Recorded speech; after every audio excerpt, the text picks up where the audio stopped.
The weight of secrets. Sarah Mackenzie woke before dawn, the Henderson letters hidden beneath her pillow like burning coals. She'd barely slept, her mind turning over the cryptic words again and again. He knows about the mine. We cannot stay. Trust no one, especially not Blackwood. The pre-dawn darkness pressed against the single window of the room she shared with Thomas, who slept soundly in the narrow bed across from hers, his breathing steady and innocent. She dressed quietly in the dark, her worn cotton shift, the patched calico dress that had once been her mother's, the apron stained with garden soil and wood ash. Her fingers trembled as she fastened the buttons. 30 days, $280. The numbers had haunted her dreams, twisting into images of her father's defeated face, her mother's forced smile, Thomas asking where they would go when they lost the homestead. The floorboards creaked as she moved toward the main room. Through the thin walls, she could hear her father's snoring, deep and troubled, punctuated by occasional mutters. He'd sat up late last night, staring at the loan papers by lamplight, his shoulders hunched like a man carrying stones. The kitchen was cold. Sarah stirred the embers in the stove, adding kindling and a few precious pieces of split wood. The fire caught slowly, reluctantly, as if even it understood the weight of conservation in a household counting every resource. She filled the kettle from the water barrel. The level was lower than yesterday, lower than it should be, with the well running thin and no rain in sight. While the water heated, Sarah retrieved the letters from her room, spreading them carefully on the rough-hewn table. 3 letters written in different hands. The first was dated July 1881, addressed to someone named Margaret Henderson from her sister in Ontario. Cheerful news about a new baby, questions about Prairie Life, hopes that the homestead was prospering. The second, in November 1881, was darker, a brief note from Margaret to her sister, never sent, describing crop failure and mounting debts. And the third, undated but clearly written in haste, was the warning that had kept Sarah awake. My dearest sister, it read in Margaret Henderson's increasingly frantic script. If you receive this, know that we have fled in the night. James discovered something on the northeast corner of our claim, a shaft, old and deep. He believed it to be a played-out mine from before the homestead grants. But Cornelius Blackwood learned of it somehow. He came twice, offering to buy our land for a pittance, his eyes cold and calculating. When James refused, strange things began to happen. Our well fouled overnight, 3 chickens killed, throats torn but not eaten. James found a surveyor's mark on our land that hadn't been there before. Blackwood came a 3rd time with 2 rough men, no longer asking but demanding. We leave tonight for Montana territory. Trust no one, especially not Blackwood. The mine is cursed or claimed by devils. Let it stay buried. Sarah traced the words with her finger. A mine. On the northeast corner of the Henderson claim, which was now the northeast corner of the Mackenzie claim. She closed her eyes, picturing the land. The northeast section was the roughest part of their property, where the prairie gave way to broken coulees and scattered stands of wolf willow. Her father had tried plowing there the first year and given up, declaring the soil too poor and rocky. They'd used it only for grazing since then. The kettle began to whistle.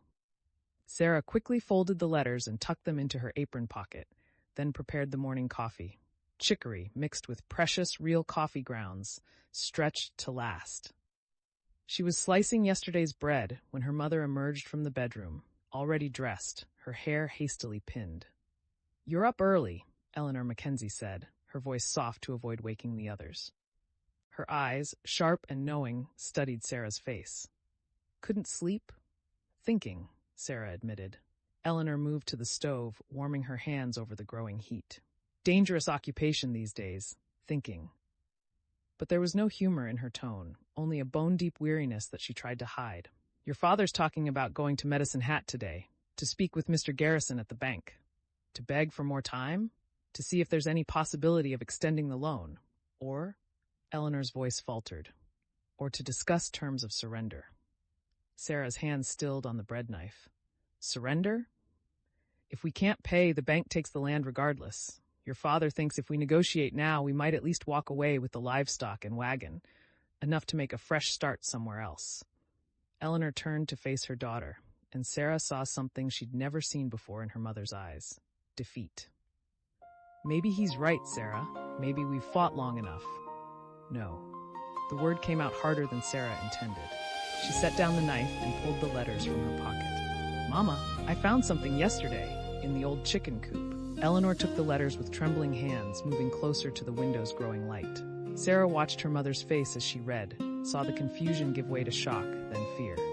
A mine, Eleanor whispered. On our land. On the northeast corner.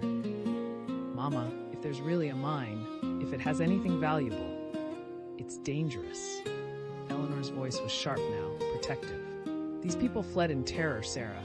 This Blackwood man is the same man Daniel Thornton warned us about, the one buying up failing homesteads. Sarah stepped closer, urgent. Don't you see? The Hendersons found something valuable, and Blackwood tried to force them off the land. Now he's waiting for us to fail so he can buy our claim for nothing. But if we find the mine first, if there's coal or copper or anything we can sell, we'd have enough to pay the bank, Eleanor finished, her mind already racing ahead. Then she shook her head. But James would never agree to this. He'd say it's too risky, that we should trust in honest work, not treasure hunting. Then we don't tell him, not yet. Sarah took her mother's hands. Let him go to Medicine Hat today. While he's gone, I'll ride out to the northeast corner and look. Just look. If there's nothing there, we've lost nothing. But if there is... Eleanor studied her daughter's face, so young still, barely 17, but with a determination that reminded her of her own younger self. And if Blackwood's men are watching, if they see you searching, I'll be careful. I'll take Thomas with me. We'll say we're checking the fence line. No one would think twice about that. The bedroom door opened, and James Mackenzie emerged. His face haggard from another sleepless night. He'd aged a decade in 3 years, Sarah thought. The proud man who'd led them west with such confidence now moved like someone twice his 42 years. Coffee? Eleanor asked, quickly tucking the letters into her own apron. James nodded, sinking into his chair at the table. I'll ride to Medicine Hat after breakfast. Should be back by nightfall. He looked at Sarah, then Eleanor, and something like shame crossed his face. I'm sorry. I believed we could make it here. Build something lasting. You did your best, Eleanor said softly, pouring his coffee. The land defeated stronger men than you. The land, the weather, the debts. James wrapped his hands around the cup, seeking its warmth. At least in Ontario, we had family, community. Here, we're just... He trailed off, staring into the dark liquid. We're not beaten yet, Sarah said, surprising herself with the force in her voice. Both parents looked at her. We still have 30 days. A lot can happen in 30 days. James smiled sadly. You sound like me 3 years ago, full of hope and foolish dreams. He took a sip of coffee. But you're young. You'll recover from this. Find a good man, maybe that Thornton boy who seems sweet on you. Start fresh somewhere the land doesn't fight you at every turn. Sarah felt the letters in her mother's pocket like a physical presence, a secret burning between them. She met her mother's eyes across the table and saw the same thought. Not yet. Not until we know. Breakfast was a quiet affair. Porridge stretched with water, the last of the previous summer's preserves, bread and butter. Thomas woke and joined them, chattering about a hawk he'd seen yesterday, oblivious to the tension around the table. Sarah let his words wash over her, already planning. The northeast corner was a 2-hour ride. If they left by mid-morning, they'd have several hours to search before her father returned. After James departed for Medicine Hat, his shoulders set with grim determination, Sarah found her mother in the garden, working among the struggling vegetables. I'm taking Thomas to check the northeast fence, Sarah said quietly. Eleanor didn't look up from her weeding. Be back before dark. And Sarah? Now she did look up, her eyes fierce. If you see anyone at all, you come straight home. Don't let curiosity override caution. I won't. And take the rifle. Sarah felt a chill despite the climbing sun. You think it's that dangerous? I think people have done worse things for less than a secret mine. Eleanor stood, brushing dirt from her apron. The Hendersons fled in the night, Sarah. They were terrified. Whatever's out there, it's worth being careful. An hour later, Sarah and Thomas rode north across their land on their father's mare, Belle, with the old Winchester rifle secured in its saddle holster. Thomas sat behind her, his arms around her waist, still chattering happily about this unexpected adventure. Sarah had told him they were checking for fence damage from the last windstorm, a plausible enough excuse. The prairie stretched endlessly in all directions, golden grass rippling like water in the constant wind. The sky was a hard, brilliant blue, empty of clouds. Beautiful and merciless, Sarah thought. The land gave nothing easily. As they rode, she studied the terrain with new eyes. The northeast corner of their claim was where the flat prairie began to break up, carved by ancient watercourses into a landscape of coulees and ravines. Stands of wolf willow and silverberry clustered in the low spots where moisture collected. Her father had been right to give up on plowing here. The soil was thin and rocky, the ground uneven, but perfect for hiding a mine entrance. "Why are we really out here?" Thomas asked suddenly. Sarah glanced back at her brother. "What do you mean?" "Papa checked the fences last week, and you keep looking around like you're searching for something." His young face was serious. "Is it about the money? About losing the homestead?" Sarah's throat tightened. She'd underestimated her little brother's awareness. "We're not going to lose the homestead," she said, trying to sound confident. "Papa thinks we are. I heard him and Mama talking last night. He said maybe we should go back to Ontario." Sarah pulled Belle to a stop and turned to face Thomas properly. "Do you want to go back to Ontario?" Thomas considered this seriously. "I don't remember it much. Just Grandma's house and the snow. Lots of snow." He looked around at the prairie. "I like it here, even though it's hard. It feels like we're making something, building something that's ours. Then we're going to fight to keep it," Sarah said. "That's why we're out here. I'm looking for something that might help us." "What kind of something?" Sarah hesitated, then decided Thomas deserved the truth. "The people who lived here before us, they left behind some letters. They mentioned finding something on this part of the land. Something valuable. I want to see if it's still here." Thomas's eyes widened. "Like treasure? Maybe. Or maybe nothing at all. But we have to look." They reached the northeast corner an hour later. The land here was dramatically different from the flat prairie of their main fields. Broken and wild, with coulees cutting deep shadows into the earth. Sarah dismounted and helped Thomas down, then secured Belle to a sturdy wolf willow. "We're looking for anything unusual," she told Thomas. "Old timbers, a shaft opening, disturbed ground. The letter said it was a mine, so there has to be some kind of entrance." They searched for over an hour, working their way through the coulees and ravines. The sun climbed higher, and sweat dampened Sarah's dress. She was beginning to think the mine was a fantasy, or had been filled in long ago, when Thomas called out, "Sarah, over here!" She scrambled down into a narrow coulee where Thomas stood pointing at something half hidden by brush. At first, Sarah saw only rocks and dirt. Then she noticed the pattern, stones stacked deliberately, not naturally, and between them, barely visible beneath years of accumulated soil and vegetation, the dark edge of a timber. Her heart racing, Sarah pulled away the brush and loose dirt.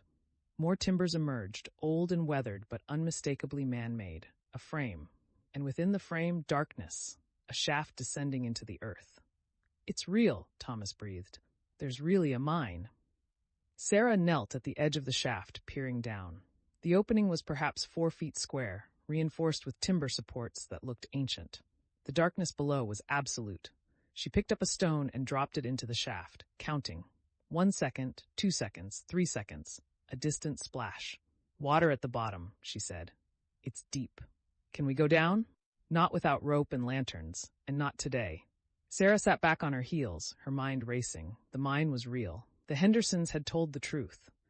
But what was down there? Coal? Copper? Gold? And why had Cornelius Blackwood wanted it so desperately? A sound made her freeze. Hoofbeats, approaching from the south. Sarah grabbed Thomas's arm and pulled him down behind a rise of earth, reaching for the rifle. Through the wolf willow, she watched 2 riders emerge from a distant coulee. Even at this distance, she could see they weren't local farmers. Their horses were too fine, their bearing too confident. They rode directly toward the Mackenzie claim, moving with purpose. "Who are they?" Thomas whispered. "I don't know, but they're on our land, and they're headed this way." Sarah's mouth was dry.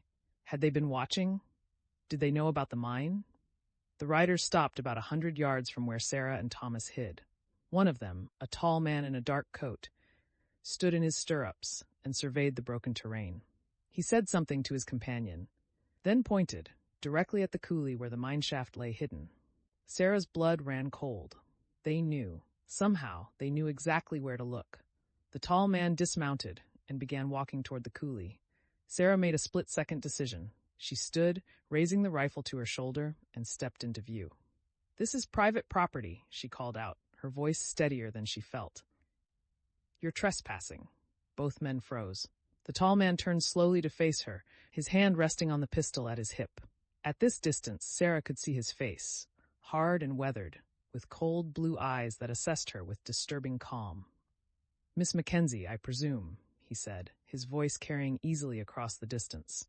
"I'm Robert Kane. I work for Mr. Cornelius Blackwood. He has a business proposition for your father." "My father's not here, and we're not interested in selling." "Mr. Blackwood is prepared to be very generous, more generous than the bank will be when they foreclose."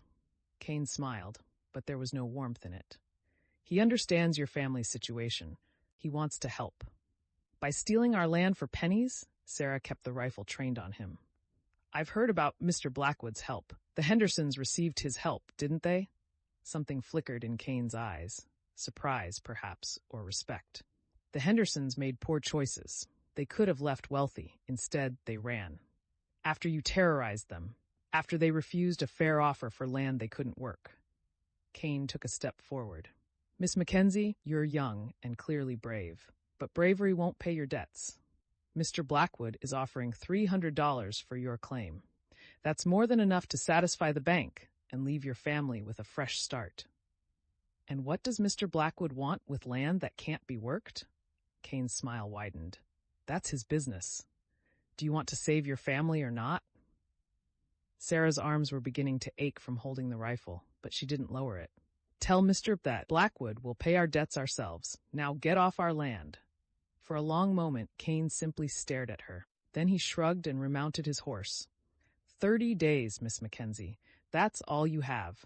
When the bank takes your land, Mr. Blackwood will buy it from them for half what he's offering now, and your family will have nothing."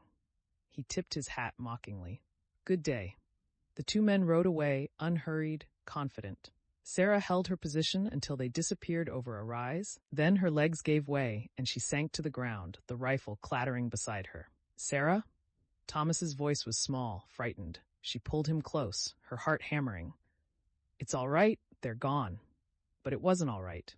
Blackwood knew about the mine.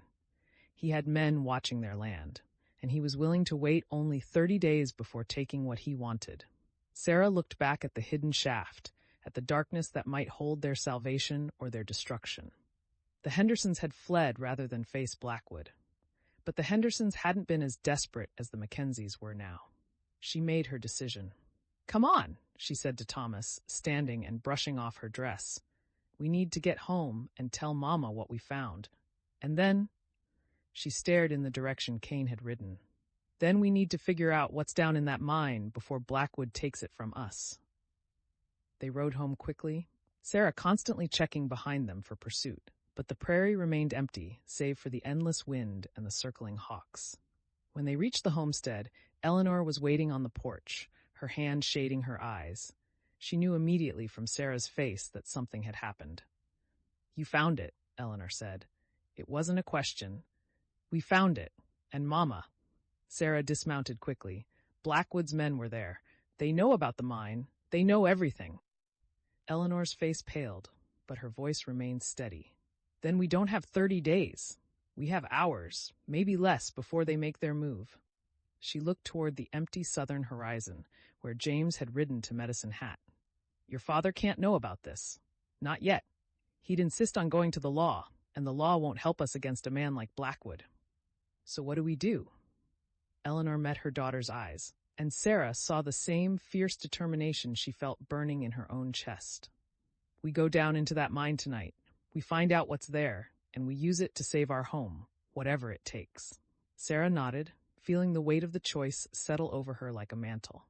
They were crossing a line, moving from desperate hope into dangerous action. But what choice did they have? The Hendersons had run, and Blackwood had won. The Mackenzies would stand and fight. As the sun began its descent toward the western horizon, painting the prairie in shades of amber and gold, Sarah helped her mother gather supplies: rope, lanterns, matches, tools.